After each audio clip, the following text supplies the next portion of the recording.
Let's read 21 minutes এর আরো একটি এপিসোডে আপনাকে স্বাগতম।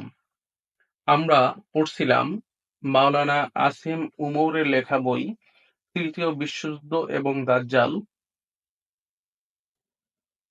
এই বই থেকে। আজকে আমরা পড়ব দাজ্জালের পূর্বে বিশ্ব পরিস্থিতি সম্পর্কে। তো এই অধ্যায়ের শুরুতেই নবী সাল্লাল্লাহু আলাইহি সাল্লামের একটি হাদিস রয়েছে।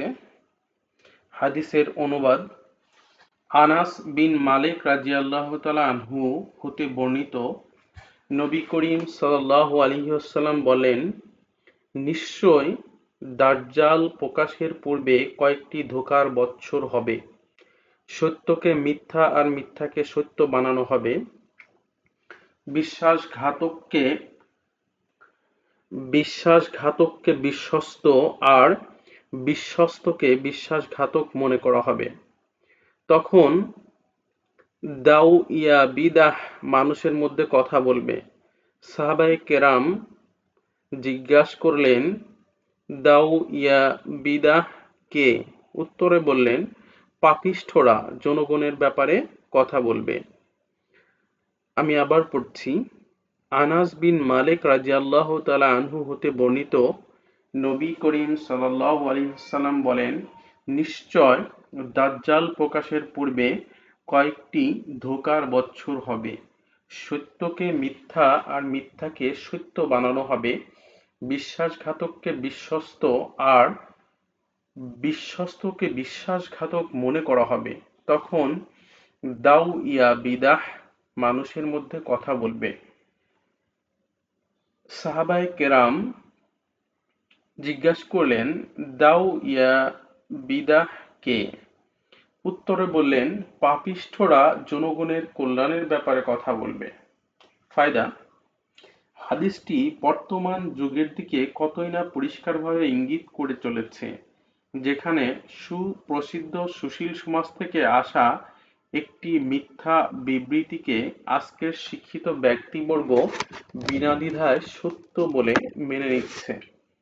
যদি এই মিথ্যাগুলো নিয়ে কোনো বই পুস্তক লেখা হয়, তবে মনে হয় লেখক সেটির ব্যাখ্যা আমরণ লিখতে থাকবে, কিন্তু তাদের মিথ্যার তালিকাটি হয়তো শেষ হবে না। পক্ষান্তরে কত বাস্তব ও সত্য বিষয়, যার উপর পশ্চিমা স্বাধীনচেতা মিডিয়া স্বীয় ধোঁকা ও প্রতারণার আশ্রয় নিয়ে এমন বাঁধন এঁটে দিয়েছে যে সারা জীবনভর ও যদি কেউ সে বাঁধন খোলার চেষ্টা করে, খুলতে সক্ষম হবে না।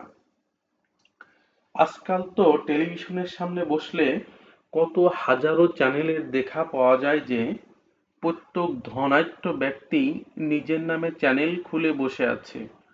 তার নিজস্ব চিন্তা ধারণা অনুযায়ী ভালো খারাপ সব তাতে প্রচার করে চলেছে। রাতে টিভির সামনে বসলে আপনি দেখবেন যে বিভিন্ন সংবাদের পর অনেক চিন্তাবিদ, গবেষক, রাজনীতিবিদ, প্রকৌশলী, প্রসিদ্ধ সাংবাদিক, সিনেমার তারকা, বড় ব্যবসায়ী ও জনপ্রিয় ব্যক্তিদের দাওয়াত করে তাদের মতামতগুলো পেশ করা হয়। তাদের মতামতগুলো শুনলে আপনার মনে হবে যে সেই মনে হয় বিশ্বের প্রধান শাসক সর্ববিষয়ে কথা বলতে শুরু করেছে। দেশের পরিস্থিতি কিরকম এবং কোন দিকে যাওয়া উচিত, সরকারের অমুক কাজটি ঠিক আর অমুক কাজটি ভুল, বিরোধী দলকে এর থেকে শিক্ষা গ্রহণ করতে হবে, বাজারে দ্রব্যমূল্যর ঊর্ধ্বগতি এভাবে নিয়ন্ত্রণ করতে হবে, ইত্যাদি। এমনকি সে বিশ্ব পরিস্থিতি নিয়েও কথা বলতে শুরু করে। আমেরিকা এখন ওই পলিসি গ্রহণ করেছে। মধ্যপ্রাচ্য সমস্যার সমাধান সম্ভব কিনা, মিশর, তিউনিসিয়া, ইয়েমেনের রাজনৈতিক পরিস্থিতি অবনতি, এহেন পরিস্থিতিতে কি করণীয় ইত্যাদি সর্বপ্রকার বিষয়ে আপনি তাদেরকে মত প্রকাশ করতে দেখবেন। অথচ তারা যদি সিনেমার তারকা হয়ে থাকে, তবে কত কোটি টাকা তারা পাপ কাজে লিপ্ত করেছে। অশ্লীলতা আর বেহায়াপনাকে সমাজে ছড়িয়ে দিয়ে কত যুবক যুবতীর জীবনকে তারা নষ্ট করেছে। তারা যদি ব্যবসায়ী হয়ে থাকে, তবে সুদী কারবারে লিপ্ত হয়ে কত দরিদ্রের পেটে লাথি মেরে আল্লাহর বিরুদ্ধে নিয়মিত যুদ্ধের ঘোষণা করে চলেছে। তারা যদি প্রকৌশলী, জজ বা উকিল হয়ে থাকে, তবে পয়সা উপার্জনের আশায় কত সত্যকে মিথ্যা আর মিথ্যাকে সত্য বানিয়েছে। কত বিশ্বস্তকে বিশ্বাসঘাতক আর বিশ্বাসঘাতককে বিশ্বস্ত বলে জনগণের সামনে পেশ করেছে।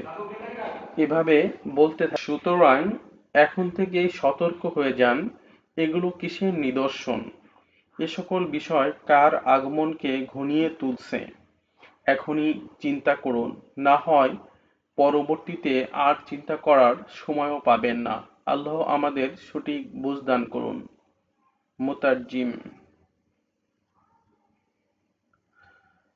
অপর একটি হাদিসে উমাইর বিন হানি রাদিয়াল্লাহু তাআলা আনহা হতে বর্ণিত, নবী করিম সাল্লাল্লাহু আলাইহি ওয়াসাল্লাম ইরশাদ করেন, যখন সমস্ত মানুষ দুটি দলে বিভক্ত হয়ে যাবে, এক ঈমানের দল, সেখানে কোনো কপটতা নেই, দুই মুনাফিকির দল, যেখানে কোনো ঈমান নেই। সুতরাং যখন তোমরা এমনটি লক্ষ্য করবে, তখন দাজ্জালের অপেক্ষা করো। ওই দিন এসে পড়বে বা পরের দিন আসবে। ফায়দা: আল্লাহ রাব্বুল আলামিনের হিকমত খুবই সূক্ষ্ম হয়ে থাকে। তিনি যাকে পছন্দ করেন তার মাধ্যমেই খেদমত নিয়ে থাকেন। মুসলমান নিজেরা তো ইচ্ছা করলেই দুটি দলে বিভক্ত হতে পারবে না, বরং আল্লাহ তাআলা কাফের সর্দারদের মাধ্যমে এ কাজটি সম্পূর্ণ করাবেন। ইহুদিদের হিতাকাঙ্ক্ষী প্রেসিডেন্ট বুশ স্বয়ং ঘোষণা করেছে যে কে আমাদের সাথে থাকবে আর কে ঈমানদারদের সাথে শামিল থাকবে। ইতিমধ্যেই বড় দুটি সংখ্যা এত দলদ্বয়ে শামিল হয়ে গেছে, অল্প কিছু এখনো বাকি আছে। কিন্তু আল্লাহ পাক এটিকেও সম্পূর্ণ করে ছাড়বেন, অবশ্যই সম্পূর্ণ করে ছাড়বেন।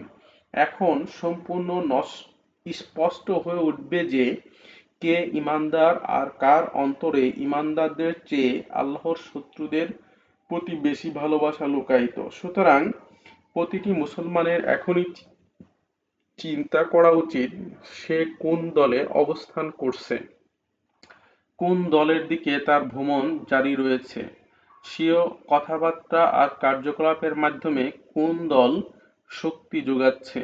এখানে নীরব নিস্তব্ধ দাঁড়িয়ে থাকার কোনো সুযোগ নেই।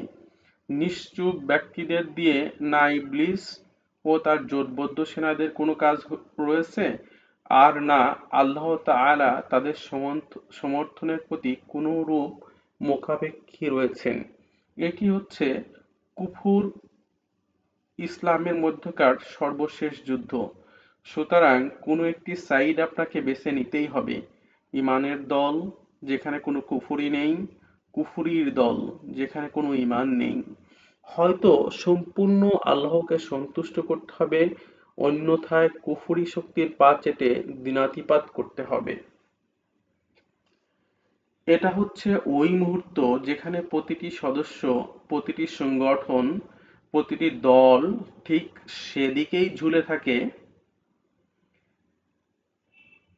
এটা হচ্ছে ওই মুহূর্ত যেখানে প্রতিটি সদস্য, প্রতিটি সংগঠন এবং প্রতিটি দল ঠিক সেদিকেই ঝুঁকে পড়বে যার সাথে তার ধ্যান ধারণার মিল ও ভালোবাসা হবে। কোরআনে কারিমে আল্লাহ তাআলা বলেন, অর্থ: যাদের অন্তরে হিংসা রয়েছে তারা কি মনে করে বসেছে যে আল্লাহ তাআলা তাদের অন্তরে লুকিয়ে থাকা হিংসাটি প্রকাশ করে দেবেন না? বরং অবশ্যই আল্লাহ তাআলা তাদের হিংসা বিদ্বেষকে ফাঁস করে ছাড়বেন। প্রতিটি দেশে বিদ্যমান ইহুদিদের সহযোগিতায় চালিত সংগঠনগুলো এখন ইহুদিদের সাথে একত্রতা ঘোষণা করে দেবে, যার ফলে অনেক মানুষ এর সাথে সংশ্লিষ্ট হয়ে পড়বে। যে সকল দলের মূল কড়ি ফ্রি মেসেন এর হাতে, এখন তাদেরকে স্বীয় অভিযানে এক ও অভিন্ন দেখা যাবে। আর তাই যে আওয়াজটি ইহুদি ধর্মীয় পাদ্রীদের মুখ থেকে বের হবে, সেটাই ওই সংগঠন, দল, সংস্থা বা এতদ সংশ্লিষ্ট ব্যক্তির মুখের বাণী হয়ে যাবে। অপর একটি হাদিসের অনুবাদ হযরত আব্দুল্লাহ বিন উমর রাদিয়াল্লাহু তাআলা আনহু হতে বর্ণিত, তিনি বলেন, একদা আমি হাতিমে হযরত হুযায়ফা রাদিয়াল্লাহু তাআলা আনহু এর সাথে ছিলাম। তিনি একটি হাদিস বর্ণনা করলেন, অতঃপর বললেন, ইসলামের কড়িগুলো এক এক করে ভেঙে ফেলা হবে এবং পথভ্রষ্টকারী নেতৃবর্গ শাসক হবে। এর পরপরই তিনজন দাজ্জাল বের হবে। আমি জিজ্ঞেস করলাম, হে আবু আবদিল্লাহ, হুযায়ফা রাদিয়াল্লাহু তাআলা আনহু, আপনি যা বলছেন তা কি নবী করিম সাল্লাল্লাহু আলাইহি ওয়াসাল্লামের মুখ থেকে শুনেছেন? বললেন, জি হ্যাঁ, আমি তা নবী করিম সাল্লাল্লাহু আলাইহি ওয়াসাল্লামকে বলতে শুনেছি। নবী করিম সাল্লাল্লাহু আলাইহি ওয়াসাল্লামকে এও বলতে শুনেছি যে প্রকৃত দাজ্জাল আসপাহানের ইহুদিয়া বস্তি থেকে আত্মপ্রকাশ করবে।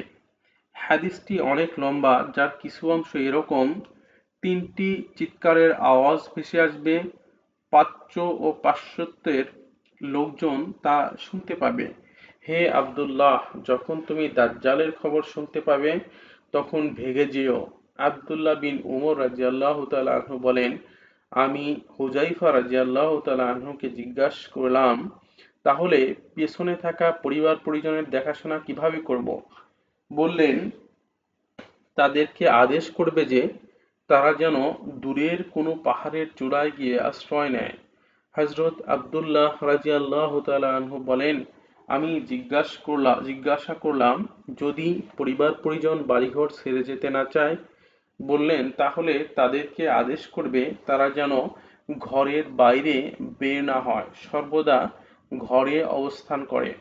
হযরত হুযায়ফা রাদিয়াল্লাহু তাআলা আনহু বলেন, হে ইবনে উমর, ভয়ানক ফিতনা ফাসাদ আর লুটপাটের যুগ হবে সেটি।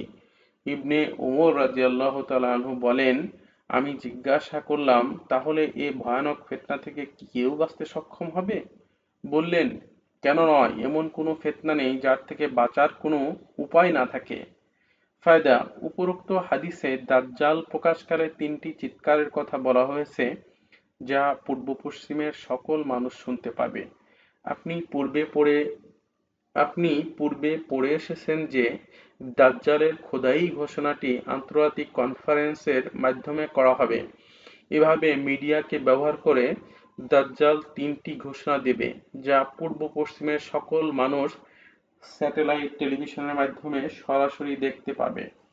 নবী করিম সাল্লাল্লাহু আলাইহি ওয়াসাল্লাম স্বীয় উম্মতের উপর দাজ্জাল ছাড়া অন্য যে ফিতনাটির ব্যাপারে আশঙ্কা প্রকাশ করেছেন তা হচ্ছে পথভ্রষ্টকারী নেতৃবর্গের ফিতনা।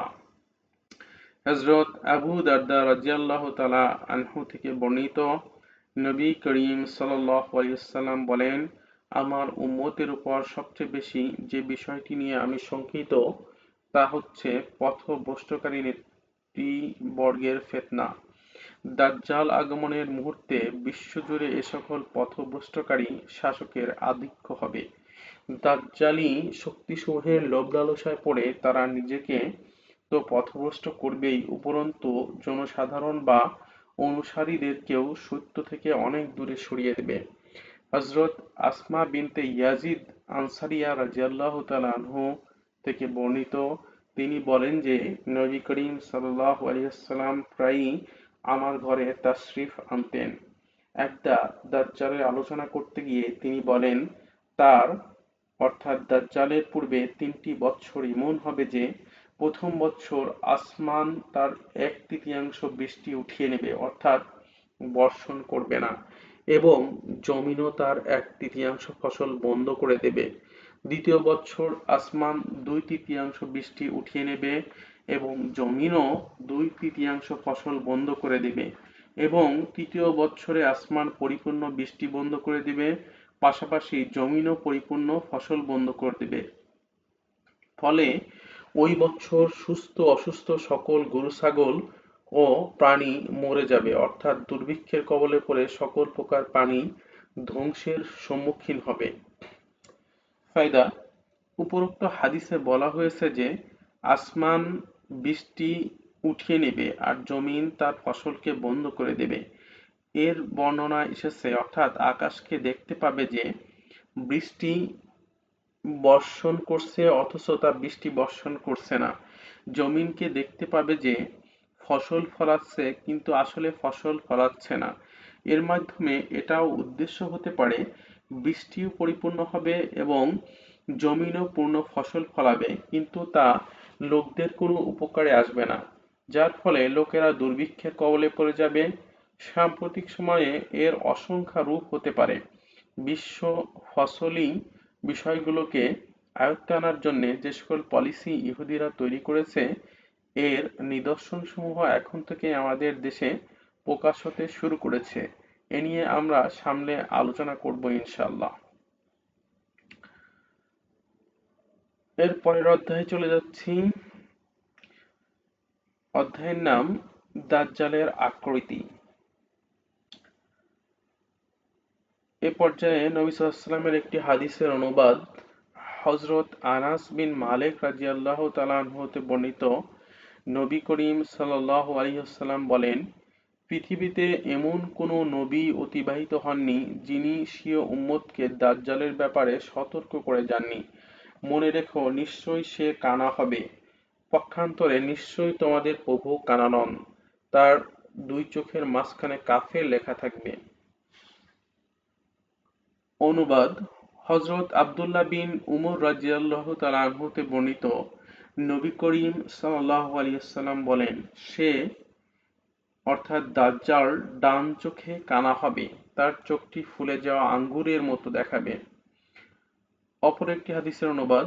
হযরত হুযায়ফা রাদিয়াল্লাহু তাআলা আনহু হতে বর্ণিত, নবী করিম সাল্লাল্লাহু আলাইহি ওয়াসাল্লাম দাজ্জালের বাম চোখ নবী করিম সাল্লাল্লাহু অনুবাদ। হযরত হুযায়ফা রাদিয়াল্লাহু তাআলা আনহু হতে বর্ণিত, নবী করিম সাল্লাল্লাহু আলাইহি ওয়াসাল্লাম বলেন, দাজ্জালের বাম চোখ কানা হবে, সে এলোমেলো চুল বিশিষ্ট হবে, তার সাথে কৃত্রিম জান্নাত এবং আগুন থাকবে। সুতরাং তার আগুনটি প্রকৃত জান্নাত হবে আর তার জান্নাতটি প্রকৃত আগুন তথা জাহান্নাম হবে। ফায়দা: দাজ্জালের চুলের ব্যাপারে ফাতাহা বারিয়া তে এসেছে, তার মাথাটি দেখতে বৃক্ষের এলোমেলো ডালের মতো দেখাবে অত্যাধিক ঘন চুল ও এলোমেলো হওয়ার কারণে। মুসলিম শরীফের অপর বর্ণনায় এসেছে, দাজ্জালের এক চোখ সম্পূর্ণ অকেজো ও ভেতরে থাকবে, অর্থাৎ দেখে মনে হবে কেউ যেন তার চোখটিকে আঙ্গুল মেরে ভেতরে বসিয়ে দিয়েছে, আর অপর চোখটি মোটা দানার মতো দেখাবে স্ফীত হয়ে বাহিরের দিকে বের হয়ে আসার কারণে। তার দু চোখের মাঝখানে কাফের লেখা থাকবে। শিক্ষিত অশিক্ষিত সকল ঈমানদার ব্যক্তি তা পড়তে সক্ষম হবে। অপর এক বর্ণনায় এসেছে যে তার সাথে দুজন ফেরেশতা থাকবে যারা দুজন নবীর আকৃতিতে তার সাথে সদা বিদ্যমান থাকবে। নবী করিম সাল্লাল্লাহু আলাইহি ওয়াসাল্লাম বলেন, আমি ইচ্ছা করলে ওই দুজন নবীর নাম এবং তাদের পিতার নামও বলতে পারবো। তাদের একজন দাজ্জালের ডান দিকে থাকবে আর অপরজন বাম দিকে থাকবে। এটা হবে পরীক্ষা স্বরূপ। দাজ্জাল তাদের উদ্দেশ্যে বলবে যে, আমি কি তোমাদের প্রভু নই? আমি কি মানুষের জীবিত করতে আমি কি মানুষকে জীবিত করতে পারি না? আমি মৃত্যু দান করতে পারি না? তখন একজন ফেরেশতা বলবে, তুই মিথ্যা বলছিস। ফেরেশতারা এই কথাটি অপর ফেরেশতা ছাড়া আর কেউ শুনতে পাবে না। তখন অপর ফেরেশতা ওই ফেরেশতার জবাবে বলবে যে, তুমি সত্য বলেছ। দ্বিতীয় ফেরেশতার কথাটি সকলেই শুনতে পাবে। ফলে মানুষরা মনে করবে যে দ্বিতীয় ফেরেশতা দাজ্জালকে সত্যবাদী বলছে, অথচ সে প্রথম ফেরেশতার কথাটি সত্য বলেছে, যা কেউ শুনতে পায়নি। এই বর্ণনাটি আবার পড়ছি। অপর এক বর্ণনায় এসেছে যে তার সাথে দুজন ফেরেশতা থাকবে যারা দুজন নবীর আকৃতিতে তার সাথে সদা বিদ্যমান থাকবে। নবী করিম সাল্লাল্লাহু আলাইহি ওয়াসাল্লাম বলেন, আমি ইচ্ছা করলে ওই দুজন নবীর নাম এবং তাদের পিতার নামও বলতে পারবো। তাদের একজন দাজ্জালের ডান দিকে থাকবে আর অপরজন বাম দিকে থাকবে। এটা হবে পরীক্ষা স্বরূপ। দাজ্জাল তাদের উদ্দেশ্যে বলবে যে, আমি কি তোমাদের প্রভু নই? আমি কি মানুষকে জীবিত করতে পারি না?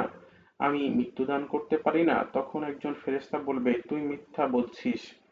ফেরেশতার এই কথাটি অপর ফেরেশতা ছাড়া আর কেউ শুনতে পাবে না। তখন অপর ফেরেশতা ওই ফেরেশতার জবাবে বলবে যে, তুমি সত্য বলেছ।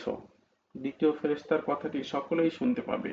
ফলে মানুষেরা মনে করবে যে দ্বিতীয় ফেরেশতা দাজ্জালকে সত্যবাদী বলছে, অথচ সে প্রথম ফেরেশতার কথাটিকে সত্য বলেছে, যা কেউ শুনতে পায়নি। এটিও পরীক্ষা স্বরূপ হবে। ফায়দা: দাজ্জাল একজন ব্যক্তি হবে, অর্থাৎ মানুষ, কেননা সহিহ হাদিসে এ ব্যাপারে স্পষ্টভাবে বলা আছে। সুতরাং নির্ধারিত কোনো রাষ্ট্রকে দাজ্জাল মনে করা সঠিক নয়, যেমন খাওয়ারেজ এবং জাহমিয়া সম্প্রদায় মনে করে থাকে।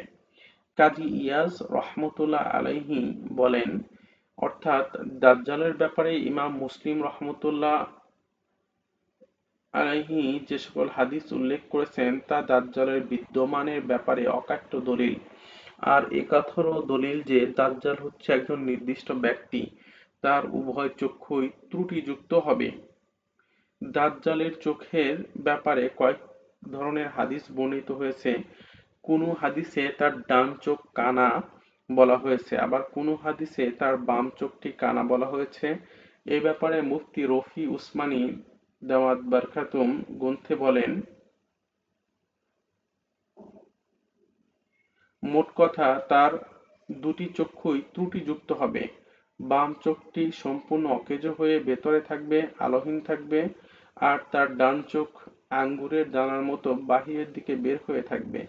হাফেজ ইবনে হাজার আসকালানি রহমতুল্লাহ আলাইহি শব্দ এনেছেন, অর্থাৎ দাজ্জালের ডান চোখে বাহিরের দিকে প্রকাশিত হয়ে থাকবে। বর্তমান সময়ে বিভিন্ন প্রসিদ্ধ কোম্পানির নিদর্শন বা লোগোতে আপনি এক চোখের দৃশ্য প্রত্যক্ষ করে থাকবেন। কোথাও চোখটি সম্পূর্ণ সাদা দেখা যাচ্ছে, দেখে মনে হয় আলোকোজ্জ্বল তারকা, আবার কোথাও চোখের রং সবুজ দেখানো হচ্ছে, দেখে মনে হয় সবুজ কাচ। হযরত উবাই বিন কাব রাদিয়াল্লাহু তাআলা আনহু নবী করিম সাল্লাল্লাহু আলাইহি ওয়াসাল্লাম থেকে বর্ণনা করতে গিয়ে বলেন যে তিনি নবী করিম সাল্লাল্লাহু আলাইহি ওয়াসাল্লামকে বলতে শুনেছেন, দাজ্জালের চোখটি কাচের ন্যায় সবুজ থাকে। এখানে কিছু কোম্পানির লোগোর ছবি দেওয়া আছে, আপনারা চাইলে ভিডিও পজ করে দেখে নিতে পারেন। এখানে লেখা আছে, এগুলো কি শুধুই ঘটনাক্রমে ঘটে চলেছে যে কোম্পানিগুলো একটি ত্রুটিযুক্ত চোখকে তাদের লোগোতে স্থাপন করে দিয়েছে, নাকি এখন থেকেই বিশ্ববাসীকে এ অশুভ চোখের প্রতি আকৃষ্ট করে তোলা হচ্ছে? হাদিসে উল্লেখ রয়েছে যে তার কপালে কাফির লেখা থাকবে। এখানে তার প্রকৃত অর্থ উদ্দেশ্য, সুতরাং এর মাধ্যমে নির্দিষ্ট কোনো কোম্পানি বা দেশকে উদ্দেশ্য করা সঠিক নয়। ইমাম নববী রহমতুল্লাহ আলাইহি বলেন, মুহাক্কিকিন যে কথাটির উপর একমত পোষণ করেছেন সেটি হচ্ছে, দাজ্জালের কপালের উক্ত কাফের লেখাটি বাস্তবিক হবে। আল্লাহ তাআলা তার মিথ্যুক হওয়ার বিষয়টি নিশ্চিত করার জন্য কপালে এটি লিখে দিবেন। লেখাটি প্রতিটি মুমিন পড়তে পারবে। এখন প্রশ্ন উদয় হতে পারে যে সকলেই যদি তা পড়ে ফেলে তবে এত মানুষ তার ফিতনায় পতিত হওয়ার কারণ কি? এর একটি জবাব তো হাদিসে উল্লেখ করা হয়েছে যে অনেক মানুষ তাকে দাজ্জাল হিসেবে চেনার পরেও নিজের ঘরবাড়ি এবং মাল সম্পদ বাঁচানোর আশায় তার পিছু পিছু চলে যাবে বা তাকে অনুসরণ করে বসবে। দ্বিতীয় জবাব হচ্ছে, পাঠ করা এবং তা কাজে রূপান্তরিত করার মধ্যে অনেক তফাৎ থাকে। আজকাল কত মুসলমান এমন রয়েছে যে কোরআনে কারিমের বিধানসমূহ তো নিয়মিতই পড়ে থাকে, কিন্তু আমল করার নামে কোনো খবর নাই। সে জানে যে সুদী কারবারি হচ্ছে আল্লাহ তাআলার বিরুদ্ধে প্রকাশ্যে যুদ্ধ ঘোষণার শামিল, তারপরও সে এর সাথে ওতপ্রোতভাবে জড়িয়ে রয়েছে। দাজ্জালের সময়ও অনেক মানুষ নিজের ঈমানকে ডলার আর দুনিয়ার লোভ লালসার পরিবর্তে বিক্রি করে দেবে। তারা ঈমানকে বিক্রি করে দুনিয়াকে বেছে নেবে। যারা আল্লাহ তাআলার জন্যে জান কোরবান করার পরিবর্তে দাজ্জালের শক্তির সামনে মাথা নত করে দেবে, তারা উক্ত কুফরি লেখাটিকে পড়তে সক্ষম হবে না। বরং দাজ্জালকে তারা যুগের মাসিহ বা মানবতার মুক্তির দূত সাব্যস্ত করতে থাকবে। তা করার জন্যে বিভিন্ন যুক্তি প্রমাণ সাব্যস্ত করতে চাইবে। অপরদিকে দাজ্জালের বিরুদ্ধে লড়াইকারীদেরকে পথভ্রষ্ট আখ্যা দেয়া হবে, অথচ নিজেরাই দাবি করবে যে আমরা মুসলমান। প্রকৃতপক্ষে ইসলামের সাথে তাদের কোনো সম্পর্ক থাকবে না। এটা এজন্য হবে যে স্বীয় খারাপ আমল এবং দুর্ভাগ্যর কারণে তারা ঈমানের দূরদর্শিতা নিঃশেষ হয়ে যাবে। কথাটি আমি নিজের পক্ষ থেকে বলছি না, বরং বুখারী শরীফের প্রখ্যাত ব্যাখ্যাকার ইবনে হাজার আসকালানী রহমতুল্লাহ আলাইহি এবং মুসলিম শরীফের প্রসিদ্ধ ব্যাখ্যাকারী ইমাম নববী রহমতুল্লাহ আলাইহি এর মতামত বর্ণনা করছি। ফাতাহুল বারীতে এসেছে, অর্থাৎ সুতরাং আল্লাহ তাআলা শিক্ষিত অশিক্ষিত সকল মুমিনকে তা বোঝার মতো সক্ষমতা দিয়ে দিবেন। ইমাম নববী রহমতুল্লাহ আলাইহি বলেন, আল্লাহ তাআলা মুমিনদেরকে বিষয়টি অবহিত করিয়ে দেবেন আর দুর্ভাগাদের কাছে সেটি অস্পষ্ট রাখবেন। আজকের মতো এ পর্যন্তই। আপনারা এতক্ষণ শুনছিলেন মাওলানা আসেম উমর এর লেখা বই তৃতীয় বিশ্বযুদ্ধ এবং দাজ্জাল থেকে। পরবর্তী এপিসোডে আমরা পড়ব দাজ্জালের ফিতনাটি অনেক সম্প্রসারণশীল হবে এই অধ্যায় থেকে। ভালো থাকুন। আল্লাহ হাফেজ।